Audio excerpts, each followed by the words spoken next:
할렐루야. 느헤미야 5장 말씀 함께 나누겠습니다.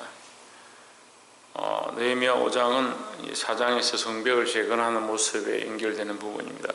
성벽을 재건하고 예루살렘 성을 세워가고 있는데 백성들이 열심을 다하여 힘을 다하여 그 성벽을 재건하고 그 성벽들을 연하여서 서로 연결시키는 그런 아름다운 모습들이 기록되어 있었습니다. 그런데 5장에 보면 5장 1절에 때에 백성이 그 아내와 함께 크게 부르짖어 그 형제 유다 사람을 원망하는데 했습니다.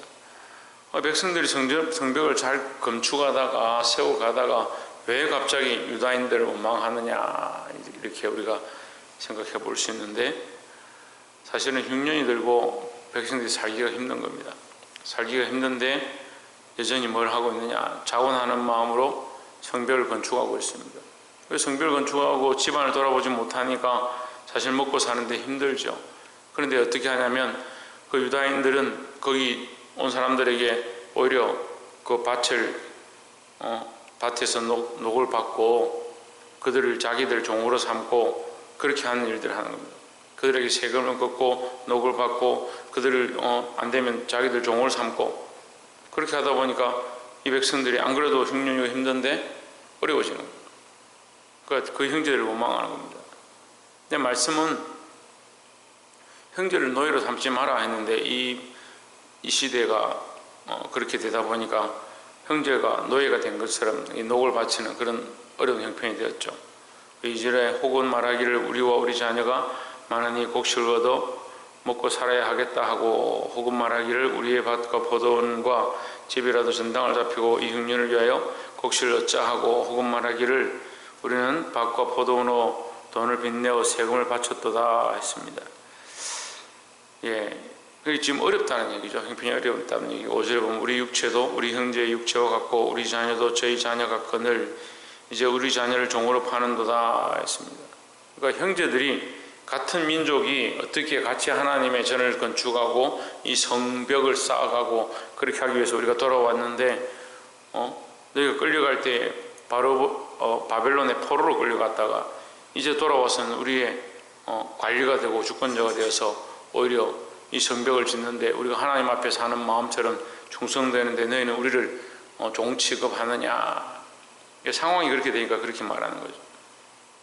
왜 우리의 것을 빼앗고 우리가 이렇게 고통을 당하고 괴롭게 하느냐 이런 얘기를 하는 거죠.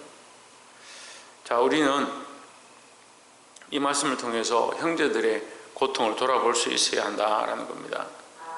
반대로 얘기하면 형제들의 고통을 돌아보지 않는 자는 범죄하는 것이다. 죄를 짓는 것이다. 왜냐하면 우리의 형제는 로마서 말씀을 통해서 그리스도 안에서 한 지체다 했습니다. 그리스도의 몸된 교회에 우리의 형제들은 지체다. 그러니까 서로가 서로를 위로하고 구제하는 데 힘써야 합니다.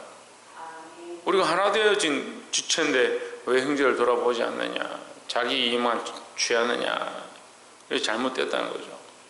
그 형제를 돌아보지 아니하고 가난한 자를 돌아보지 아니하고 우리 지체들의 아픔을 돌아보지 않는 것은 하나님 앞에 범죄함인 줄 알고 우리가 서로 사랑함으로 섬기기를 주의 이름으로 축원합니다. 또한 두 번째로 나눌 말씀은 12절에 저희가 말하기를 우리가 당신의 말씀대로 행하여 돌려보내고 아무것도 요구하지 아니하리이다 했습니다.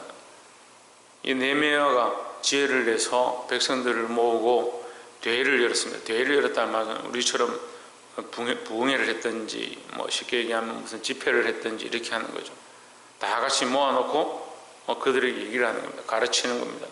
너희들이 이렇게 행하는 행위가 이 소리가 옳지 않다, 하나님 앞에 바르지 않다 이렇게 책망했습니다. 우리가 종 되었었는데 어떻게 너희가 돌아와서 형제를 종으로 삼느냐, 그들에게 녹을 받느냐 이렇게 책망하는 거죠. 그 말을 듣고 12절에 저희가 말하기를 우리가 당신의 말씀대로 행하여 돌려보내고 아무것도 요구하지 아니하리다 하기로 내가 제사장들을 불러 저에게 그 말대로 행하리라는 맹세를 시키게 하고 했습니다. 무엇을 하느냐? 자, 느헤미야도 말씀대로 행하는, 말씀대로 종을 삼지 마라. 그리고 그대로 행하겠다고 하나님 앞에서 맹세하라. 말씀대로 가르치고 하나님 앞에 맹세하도록, 제사장들 앞에서 하나님 앞에 맹세하도록 이렇게 하는 겁니다. 말씀의 율법대로 그 백성들을 가르치고 그 백성들이 준행할 수 있도록 실천하도록 그 규례대로 명령하는 거죠.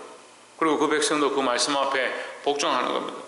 그래서 교회는요, 말씀으로 순종하고 말씀을 따라가고 말씀을 가르치고 그렇게 가야 질서가 잡히는 거예요. 그래서 사람의 말을 하고 자기 권위를 세우고 아니요, 하나님 말씀을 가르치고 말씀대로 순종하고 그 말씀이 흘러가고 말씀으로 순종하는 자들이 되어야 한다는 겁니다. 13절에 내가 어쩌라고 떨치며 이르기를 이 말대로 행치 아니하는 자는 했습니다. 이 말이 뭡니까? 말씀의 규례대로 말씀대로 행치 아니하는 자는 너희가 맹세한 대로 행치 아니하는 자는 하나님 또한 이와 같이 그 집과 산업에서 떨치실지니 저는 곧 이렇게 떨쳐져 빌지로다 하며 회중이 다 아멘하고 여호와를 찬송하고 백성들이 그 말한 대로 행하였느니라 했습니다. 그 말한 대로 행했다. 그들이 하나님 앞에 맹세한 대로 행했다.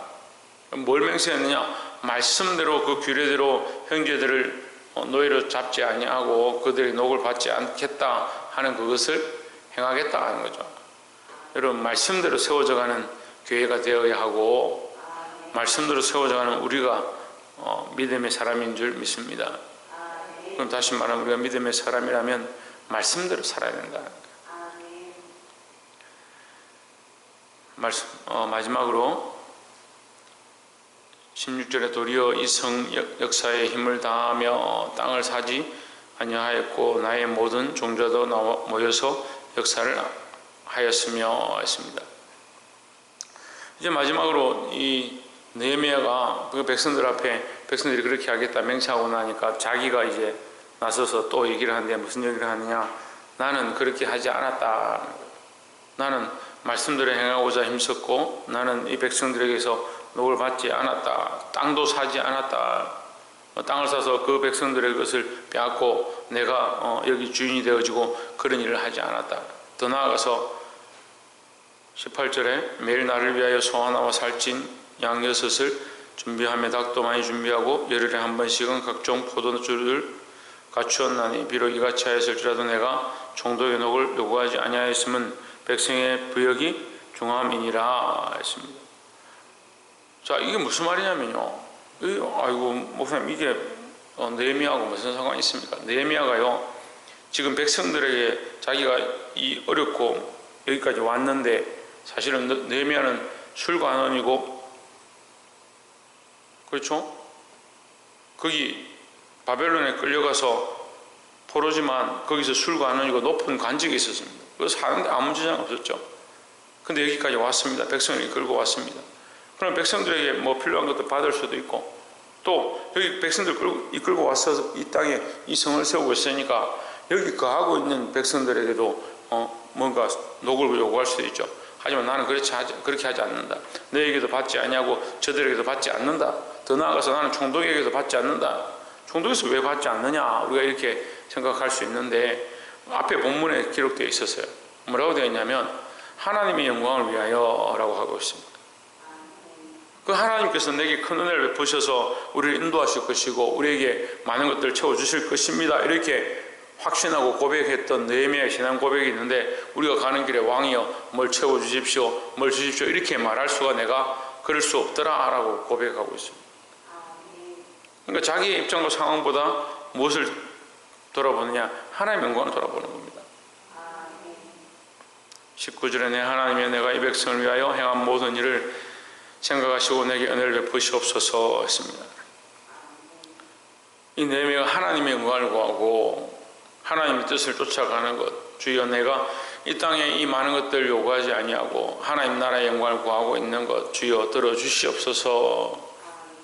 자, 그래서 이 땅의 소망이 아니라 하나님의 상급을 바라보는 이 느헤미야의 신앙을 본받아서 여러분, 우리도 하늘의 상급을 바라보고 영원한 것들을 바라보고 승리하게 되기를 주의 이름으로 축원합니다. 기도하겠습니다.